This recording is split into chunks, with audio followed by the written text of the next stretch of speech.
नमस्कार साथियों, आज हम यूपी बोर्ड कक्षा 10वीं के लिए चित्रकला का क्वेश्चन पेपर है वो लेकर आ चुके हैं, जो कि आपका 70 नंबर का रहने वाला है। ठीक है, ये निर्देश आप पढ़ लेना। सीधा चलते हैं हम क्वेश्चनों की तरफ और हम आपको ये हर एक क्वेश्चन है फुल है वो सॉल्यूशन कराने वाले हैं, बारीकी से समझाएंगे। तो वीडियो में अंत तक बने रहेगा। वीडियो बहुत ही इंपॉर्टेंट है होने वाला है। और आपका कल ही पेपर है जो कि 25 फरवरी को है रहने वाला है, और 25 फरवरी में इनमें से काफ़ी सारे क्वेश्चन आपके छपने वाले हैं। देख सकते हो। इसमें पहला प्रश्न है आपका, निम्नलिखित में से कौन सा प्राकृतिक दृश्य चित्रण नहीं? प्राकृतिक दृश्य वृक्ष वृक्ष वृक्ष प्राकृतिक है, मतलब ये हमारे मानव द्वारा निर्मित नहीं है। ठीक है, वृक्ष है ये प्राकृतिक है। नदी नदी कोई भी मानव द्वारा मतलब निर्मित है नहीं है, मान सकते हो एक तरह से, है ना। ठीक है, और पहाड़ पहाड़ भी कोई मानव द्वारा निर्मित नहीं है। और मकान मकान जो कि क्या है, प्राकृतिक दृश्य नहीं है, मतलब हमारे द्वारा कृत्रिम है। ठीक है, मकान हम ही बनाते हैं ना, इंसान ही बनाते हैं, तो मकान आपका है ना प्राकृतिक दृश्य के अंदर नहीं आता है। उसके बाद नेक्स्ट है, निम्न में से किनका प्राकृतिक दृश्य चित्रण में महत्वपूर्ण योगदान रहा? किनका रहा? डॉक्टर राजेंद्र प्रसाद, नंदलाल बोस, लाला लाजपत राय या सुभाष चंद्र बोस। ठीक है, तो बिल्कुल आपका इसमें आपका कौन सा हो जाएगा? नंदलाल बोस है वो करेक्ट आंसर हो जाएगा। इनका ना बहुत ही योगदान रहा किसमें? प्राकृतिक दृश्य। जो भी प्राकृतिक दृश्य है ना, अभी मैंने बताया प्राकृतिक दृश्य मतलब जैसे आपका वृक्ष है, नदी है, पहाड़, इनमें, है ना। उसके बाद नेक्स्ट क्वेश्चन है आपका अगला कौन सा है? वातावरण के दूर के दृश्यों को चित्र में प्राय किस प्रकार दिखाया जाता है? ठीक है, वातावरण में। ठीक है, हम देखते हैं चित्रों में। ठीक है, लेकिन किस प्रकार दिखाई देता है? स्पष्ट दिखाई देती है क्या? जैसे हम ये मकान है, मकान के पास मतलब बहुत थोड़ा दूर। ठीक है, दूर क्या होगा? मान लीजिए पेड़ है। ठीक है, तो वो क्या दिखेगा? धुंधला दिखेगा, थोड़ा क्या दिखेगा। हम कैमरे में भी देखते हैं, आजकल फोटो लेते हैं, सेल्फी लेते हैं। ठीक है, तो वो क्या दिखता है? दूर क्या है ना, वो धुंधले दिखते हैं। ठीक है, और अस्पष्ट मतलब बहुत ही मतलब अस्पष्ट है वो दिखाई देते हैं। ठीक है, स्पष्ट थोड़े दिखाई देते हैं, ये होगा नहीं। हल्के रंगों में नहीं होगा। ठीक है, मतलब स्पष्ट अस्पष्ट दिखेगा और थोड़ा थोड़ा धुंधला है वो टाइप ऐसा दिखेगा। ब्लर आप कह सकते हो, ब्लर। ठीक है, उसके बाद चटक का रंगों में ये आपका नहीं होगा। आपका बिल्कुल डी ऑप्शन है वो करेक्ट आंसर हो जाएगा। जैसे आप कैमरा में आप फोटो लेते हो, ठीक है, इंस्टाग्राम पर डालते हो ना, तो आपका मुंह और ये आप मान लीजिए ये हो। ठीक है, तो आपके पीछे वाला ना थोड़ा थोड़ा ब्लर होगा। ठीक है, और आपका इस चेहरा है वो स्पष्ट है वो दिखाई देगा। ठीक है, तो आप ऐसा मान सकते हो उदाहरण के तौर पर। अगला क्वेश्चन है आपका कौन सा है? जहाँ आकाश और पृथ्वी मिलते नजर आते हैं अथवा क्षितिज पर धुंधला दिखाने के लिए किस रंग का प्रयोग है वो किया जाता है? ठीक है, क्या क्या हमें आकाश और पृथ्वी मिलते नजर आते हैं? ठीक है, आपको पता है। उसके बाद क्षितिज पर धुंधला दिखाने के लिए किस रंग का प्रयोग किया जाता है? तो हल्के बैंगनी रंग का प्रयोग है किया जाता है। बिल्कुल आपका जो कि बी ऑप्शन है वो करेक्ट आंसर हो जाएगा। ठीक है, सॉरी सी, यहाँ पर सी लिखा हुआ है ना, सी। उसके बाद नेक्स्ट क्वेश्चन आपका, किसके मिश्रण के प्रयोग से चित्र में कई छाया तथा धब्बे लगाने से स्वाभाविकता आ जाती है? ठीक है, क्रिम्सन, नीला, वर्नटन, चाइना, ये सभी। ठीक है, तो किसके मिश्रण से? एक तो आप नीला देखोगे तो भी है ना कहीं कहीं छाया और धब्बे आपको देखने को मिलेंगे, है ना। तो आपका ये सभी है हो जाएगा, क्या हो जाएगा? ये सभी आपका बिल्कुल सही हो जाएगा। झोपड़ियों के चित्र में छप्परों को प्राय किस रंग में दिखाया जाना चाहिए? झोपड़ियों, जो आपको झोपड़ी होती है ना, इस प्रकार की होती है ना, तो इसमें ना जो ये छपड़ा होता है ना, यहाँ पर देखो झोपड़ियों के चित्र में छपरो, ये छपरा ऊपर वाला होता है, इसको किस रंग में दिखाया जाना चाहिए? लाल, नीला, पीला या फिर हरा। ठीक है, तो बिल्कुल आपका पीला है वो करेक्ट आंसर हो जाएगा। अगला क्वेश्चन है आपका, पानी वाले क्षेत्र के किस भाग को सफ़ेद रंग से दिखाया जाता है?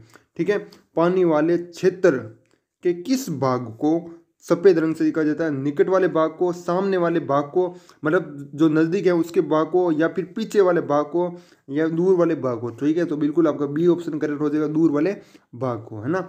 अगला क्वेश्चन है, चित्रण में रंगों का चुनाव करने में किसकी दृष्टियां में स्वाभाविकता आ जाती है? संग्रह रंगने से, सतर्कता से, सोचने से, अस्पष्टता से। ठीक है, चित्र में रंगों का चुनाव हम रंगने से थोड़ी होगा। सतर्कता मतलब कौन से में कहाँ पर कैसे बढ़ना है, ये हम सतर्कता से भरेंगे ना, तो ये हमें मतलब अच्छा लगेगा वो चित्र, है ना, लगेगा कि वास्तव में ये चित्र है। ठीक है, उसके बाद नेक्स्ट है, जैसे पेड़ है आपका, पेड़ में हरा रंग भरोगे तो ये वो पेड़ लगेगा ना, पीला पीला वीला भरोगे तो थोड़ा लगेगा ना। उसके बाद नेक्स्ट क्वेश्चन आपका, चित्रों में प्राय किस दर्शाने के लिए काले रंगों का प्रयोग किया जाता है? ऊंचाई, घर की छत, गहराई या फिर आसमान। ठीक है, तो काले रंगों का प्रयोग है ना गहराई के लिए प्रयोग है वो किया जाता है। ठीक है, गहराई मतलब गड्ढा। ठीक है, आप मान सकते हो, तो बी ऑप्शन है वो बिल्कुल आपका करेक्ट आंसर हो जाएगा, गहराई हो जाएगा।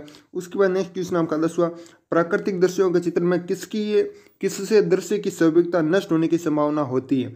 गलत रंगों के प्रयोग से। हाँ बिल्कुल सही है कि भाई गलत रंगों का प्रयोग करेंगे हम, काला की जगह नीला, नीला की जगह पीला, ऐसा प्रयोग कर लेंगे ना तो भी वो नष्ट हो जाएगा, मतलब जो भी प्राकृतिक दृश्य है। उसके बाद अस्पष्ट दृश्य, मतलब बहुत ही अस्पष्ट भरा, कुछ लग ही नहीं रहा कि भी ये चित्र है, रंगों के बेमेल से और ये सभी, ठीक है। तो मतलब ये सभी हो जाएंगे, जो भी कारण है वो सभी हो जाएंगे, है ना। अथवा में आप जिनका है ना इनका किसका प्राकृतिक दृश्य चित्रण का चयन है वो किया हो तो वो करें, या फिर आपका यदि आलेखन का चयन किया हो तो वो करना है, ठीक है। तो आपको दोनों में से कौन सा चयन किया वो करना है। निम्नलिखित में से कौन सा प्रभावी आलेखन में सहायक होते हैं? ठीक है, अटूट रेखाएं होती है, रंग लयबद्ध रेखा, या फिर ये सभी, ठीक है। कौन सा प्रभावी आलेखन में सही होता है? तो ये रंग भी होते हैं आपको, और रेखाएं हैं वो भी होती हैं, लयबद्ध रेखाएं होती है वो भी होती हैं, ठीक है। तो मतलब ये सभी हो जाएगा। अच्छा ठीक है, अगला क्वेश्चन, आलेखन में कौन सी शर्त आवश्यक नहीं है? कौन सी शर्त? ठीक है, लयपूर्णता, अस्पष्टता, सुसज्जित व्यवस्था, या फिर प्रभावमय, ठीक है। तो अस्पष्टता ये शर्त है ना आवश्यक है, वो नहीं है, मतलब जरूरी नहीं कि कहाँ पर अस्पष्टता दिखानी है, ठीक है। तो आपका बिल्कुल ये शर्त आवश्यक नहीं है। आलेखन में, आलेखन का वर्गीकरण किन आधार पर किया जाता है? बनावट, स्पष्ट एवं अस्पष्ट, सजावट, बनावट एवं सजावट, ठीक है। तो बिल्कुल आपका डी ऑप्शन हो जाएगा। अगला क्वेश्चन है, प्राकृतिक आलेखन किन प्राकृतिक उपादानों में संयोजन से निर्मित होते हैं? फूल, कलियां, पत्तियां, या फिर ये सभी, ठीक है। तो बिल्कुल ये सभी राइट हो जाएगा। अगला क्वेश्चन है, प्राकृतिक रूपों को किस प्रकार के आलेखन में परिवर्तित है वो किया जाता है? तो किस प्रकार में परिवर्तित किया जाता है? सूक्ष्म, प्राकृतिक, अलंकारिक, या फिर ज्यामिति, ठीक है। तो अलंकारिक। अगला है, ज्यामिति आलेखन में सामान्यतः किसका प्रयोग किया जाता है?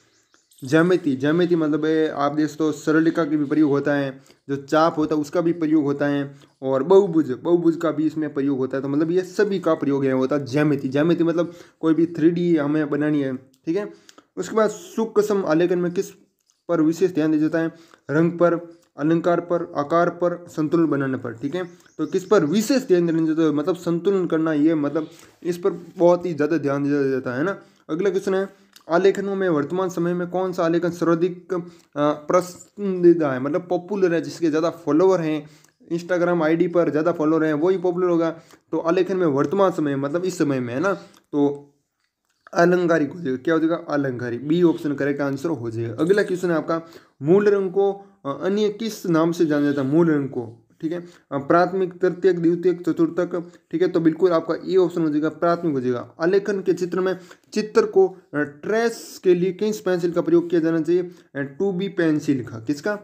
2B पेंसिल का। अगला क्वेश्चन आपका, अथवा प्राविधिक कला, ठीक है। एक तो आपकी आलेखन कला है, एक आपकी प्राविधिक कला है। इसमें क्या है, ज्यामिति आलेखन में कौन से कोण आलेखन प्रकार की सहायता से नहीं किया जा सकता है? तो कौन सा कोण नहीं किया जा सकता? 42 डिग्री का कोण ये नहीं किया जा सकता है। अगला क्वेश्चन है, ज्यामिति, जो समझाने की चीज होगी मैं उसको समझाऊंगा, ठीक है। ज्यामिति निर्णय में एक रेखांकन के कितने समान भाग किए जा सकते हैं? ज्यामिति निर्णय में असंख्य। कितने? असंख्य। अगला क्वेश्चन है आपका, एक त्रिभुज के अंत वृत्त का केंद्र होता है। एक त्रिभुज है, इसका त्रिभुज है के अंत वृत्त का केंद्र होता है। त्रिभुज की मध्यकोणों के प्रतिच्छेद बिंदु, त्रिभुज के कोण, अर्धकोण का प्रतिच्छेद बिंदु, त्रिभुज के कोण, ठीक है, इसके अर्धकोण का प्रतिच्छेद बिंदु, ये राइट हो जाएगा। त्रिभुज का गुरुत्व केंद्र ये नहीं होगा, तो बिल्कुल आपका सी है वो राइट आंसर हो जाएगा। अगला क्वेश्चन है आपका, नेक्स्ट है, एक दिए गए वृत्त के अंतर्गत वृत्त की रचना का चरण का सही क्रम हो सकता है, ठीक है। तो ये क्रम है आपका लिखा है, पहले बिंदुओं को दूसरे दो बिंदुओं में से लाए, इस व्यास का लंबक अर्धक खींचकर वृत्त की परिधि पर दो अन्य बिंदु चिह्नित कीजिए, और वृत्त का एक व्यास मिलाइए, और व्यास के सिरों पर दो बिंदु प्राप्त हैं वो कीजिए। सबसे पहले आपका क्या आ जाएगा? वृत्त का एक व्यास मिलाइए। जैसे वृत्त है तो वृत्त का व्यास होता है ना, ये होता है, ठीक है, ये पूरा व्यास होता है, ठीक है। ये तो सिर्फ है ना, ये त्रिज्या होती है, या तो त्रिज्या होती है, पूरा मिला दोगे तो व्यास है वो हो जाएगा। और व्यास के सिरों पर दो बिंदु प्राप्त कीजिए, पहले हम ये आएगा। उसके बाद क्या आएगा आपका, इस व्यास का लंब अर्धक खींचकर वृत्त की परिधि पर दो अन्य बिंदु ज्ञात करने, फिर पहले दो बिंदुओं को दूसरे दो बिंदु से मिलाना है, ठीक है। तो बिल्कुल आपका ये 3 2 1, ठीक है, मतलब बी ऑप्शन करेक्ट आंसर हो जाएगा। अगला क्वेश्चन आपका 5 नंबर है, 5वां क्वेश्चन है, किसी वृत्त के 3 बिंदुओं पर खींची गई स्पष्ट रेखाओं का कौन सा त्रिभुज बनेगा, ठीक है। किसी वृत्त कोई वृत्त है के 3 बिंदुओं पर, कोई 3 बिंदु है, ठीक है, यहाँ पर गिन लो, यहाँ पर गिन लो कि पर खींची गई स्पर्श रेखाओं से कौन सा त्रिभुज बनेगा। यहाँ से स्पर्श रेखा, यहाँ पर स्पर्श रेखा, मतलब कोई भी ज्ञात है वो नहीं है, ठीक है। समकोण त्रिभुज बनेगा, समद्विबाहु, समकोण, समबाहु त्रिभुज निश्चित नहीं, मतलब कोई भी निश्चित नहीं है। आप यहाँ से करोगे तो आप देख सकते हो इस प्रकार से यहाँ बन गया। अगर आपको स्पर्श रेखा है दूसरी जगह से निकालोगे, कभी यहाँ से कभी यहाँ से, ठीक है, तो कभी यहाँ से, ठीक है, तो मतलब निश्चित नहीं है कोई भी, मतलब कभी कौन सी आकृति बन सकती, कोई कभी कोई, ठीक है, तो ऐसे निश्चित नहीं है ना। और ये वृत्त पर कितनी, मतलब यहाँ पर एक स्पर्श रेखा खींची जा सकती है, मतलब एक बिंदु से एक ही स्पर्श रेखा है वो खींची जा सकती है, आपको पता है वृत्त पर, ठीक है। और उसके बाद क्या है, एक आयत की लंबाई तथा चौड़ाई क्रमशः 8 सेंटीमीटर तथा 6 सेंटीमीटर। इस आयत का क्षेत्रफल के बराबर त्रिभुज की रचना करने के लिए त्रिभुज का तीसरा शीर्ष ज्ञात करने के लिए कहाँ से और कितनी दूरी पर चाप लगाया जाएगा, जबकि त्रिभुज की एक भुजा आयत का विकर्ण है, ठीक है। तो ये आप ज्ञात करोगे तो आपका ये ऑप्शन है वो हो जाएगा ना, ज्ञात कर लेना। अगला क्वेश्चन आपका 7वां नंबर है। एक ज्यामितीय आलेखन दो वृत्तों जिनकी त्रिज्या 5 सेंटीमीटर एवं 3 सेंटीमीटर है तथा ये मेरे को नहीं आते हैं, ठीक है, तो आप हैं वो कर सकते हो, आप अपने शिक्षक की सहायता ले सकते हो, ठीक है। इसमें क्या है, वृत्त के 4 बिंदुओं पर खींची गई स्पर्श रेखाओं के प्रतिच्छेद बिंदुओं के निर्मित आकृति क्या होगी यदि सभी स्पर्श रेखाएं परस्पर बराबर है, ठीक है। वृत्त के 4 बिंदु, ठीक है, ये वृत्त के मतलब ये 4 बिंदु ले लो, ठीक है, ये 1 2 3 और 4 पर खींची गई स्पर्श के प्रतिच्छेद बिंदु से निर्मित आकृति क्या होगी, तो वर्ग है वो होगी, है ना। अब है नेक्स्ट क्वेश्चन आपका अगला, इसमें और कौन सा क्वेश्चन है ये भी पढ़ लेते हैं। ज्यामितीय निर्णय में चाप लगाने के लिए प्रयोग की गई पेंसिल की नोक होनी चाहिए।